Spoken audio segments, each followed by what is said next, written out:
€1.48.9 a litre. It's cheap, isn't it? Another day and it's another $1. So we're on April the 7th today. What are we on temperature wise? We are on 0.5 degrees Celsius, so just above freezing, which is always a bonus. And once again, I'm on my way to Jason's, where we're going to do a bit of, I guess, the last major part of modification. This is a nice sticker. Nice sticker, yeah. Shame I'm going to cut over it. Right, so have a look, see what we get. Yeah. Oh, stickers. We like stickers. What's that nice bag there? What's that? Oh, it's bandana. It's a neck scarf. Yeah, ooh, freebies. We like freebies. A nice sticker thing there, that's good. Okay, what we got here then? That is beefy. That is quite... Okay, upper left and right, maybe? I don't know. Okay. We'll get to that. Engine guard. Loads of stickers. Loads of stickers. All different colours. Yeah, okay. Upper crash bar. What was that one? That just said engine guard, so that's the lower one. Lower. So that's the lower. Yeah, I was right there. Engine guards is the middle, and the upper is the upper. That's the bulletproof bash plate, isn't it? I mean, that is big, isn't it? Yeah. I think the original's quite big, but that is massive. And there we are, 1x skid plate. And just to scale, that's the size of a football pitch. Correct.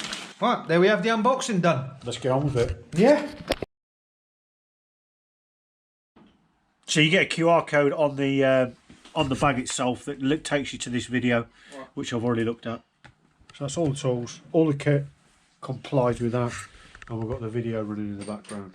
There are no hard copy instructions with this. It's all done via YouTube on their channel. That's that done now. Just pointing out, you see where the spanner is there. As he mentions in the video, that it's not difficult, but it is a little bit tricky, and you've just got to take your time. So the only thing we identified slightly different from the video is we had these, can you see in there, these large washers, spacers, should I say, not washers, spacers over, 2 of them. And we think they are designed to go in between this rear plate, which again on the video is 100% correct, and the actual lower crash bars themselves. They do seem to fit in, so we've used them like that. That's not mentioned on the video. He doesn't fit anything in between, but those spacers there, so we've used them for that purpose. Other than that, video 100%.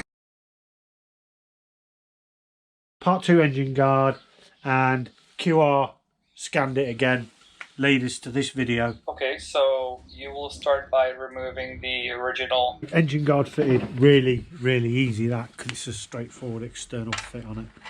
So basically these bolts here, these 2 here, mounted on the OEM bolts are completely removed.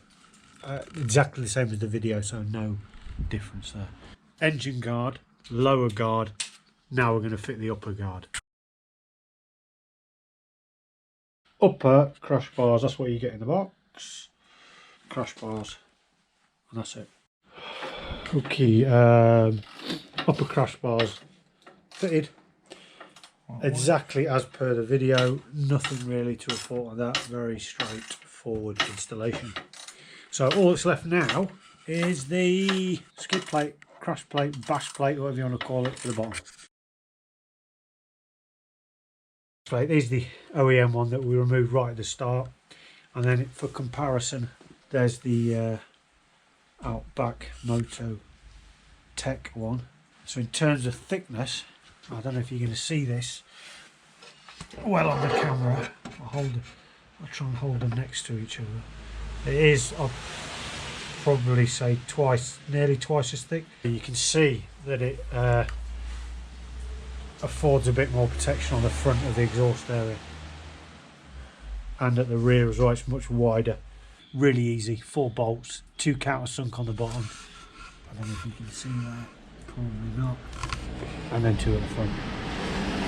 That does leave this part here. You can get rid of that. You don't need it, which is just 2 bolts. But like I say, that is a substantial bash plate on it. And the welding looks quite good as well, actually. It's quite tidy. It looks very tight.